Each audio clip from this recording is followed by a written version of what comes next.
നേരത്തെ ഞാൻ നടത്തിയൊരു പരാമർശത്തിൽ ഒരു തിരുത്ത് ഞാൻ ഈ സമയം ഉപയോഗപ്പെടുത്തുകയാണ്.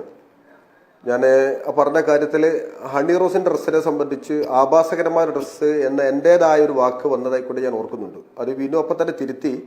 ഞാൻ വിനുവിൻ്റെ ആ തിരുത്തിനെ പൂർണ്ണമായി ഉൾക്കൊള്ളുകയാണ്.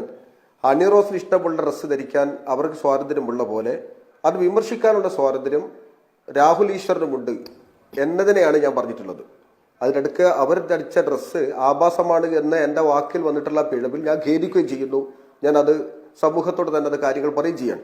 പക്ഷെ ഇവിടെ പറയേണ്ട പ്രധാനപ്പെട്ട ഒരു കാര്യം, അവിടെ ആ ഡ്രസ്സ് അത്തരം ഡ്രസ്സുകൾ ധരിച്ച് വരരുത് എന്ന് മുസ്ലിം സ്ത്രീകളെ ഉപദേശിക്കാനുള്ള മാന്യമായ അർഹത മുസ്ലിം പണ്ഡിതന്മാരെ സംബന്ധിച്ചിടത്തോളം ഉണ്ട്. അത് അവർ പറയുന്നത് ഉൾക്കൊള്ളുന്നവരോട് മാത്രമേ ബാധകമാവുകയുള്ളൂ. ബോബി ചെമ്മണ്ണൂറിനെതിരെ കേസ് കൊടുത്ത ഹണി റോസിന് ഇപ്പോൾ പുറത്തിറങ്ങാൻ പറ്റാത്ത അവസ്ഥയായി. അവരുടെ കുടുംബം ഇപ്പോൾ വേട്ടയാടപ്പെട്ടുകൊണ്ടിരിക്കുകയാണ്. ഹണി റോസ് ബോച്ചയ്ക്കെതിരെ കേസുമായി പോയി നാണം കെടുകയാണ് ഉണ്ടായത്. രാഹുൽ ഈശ്വറിനെതിരെ കേസ് കൊടുത്തിട്ട് പോലീസ് ആ കേസ് അംഗീകരിക്കുന്നത് പോലുമില്ല. മാത്രവുമല്ല, രാഹുൽ ഈശ്വറിനെ അറസ്റ്റ് ചെയ്യാൻ പറ്റില്ലെന്ന് പോലീസ് തീർത്ത് പറയുകയും ചെയ്തു. പുറത്തിറങ്ങാനിരുന്ന സിനിമയും മാറ്റിവെക്കപ്പെട്ടു. ഇപ്പോൾ ഹണി റോസിന് ഉദ്ഘാടനങ്ങളുമില്ല. മുസ്ലിം മതപണ്ഡിതൻ കാന്തപുരം ഇപ്പോൾ ഹണി റോസിനെതിരെ പറഞ്ഞ ഒരു പരാമർശം സോഷ്യൽ മീഡിയയിൽ വീണ്ടും വൈറലായിക്കൊണ്ടിരിക്കുകയാണ്.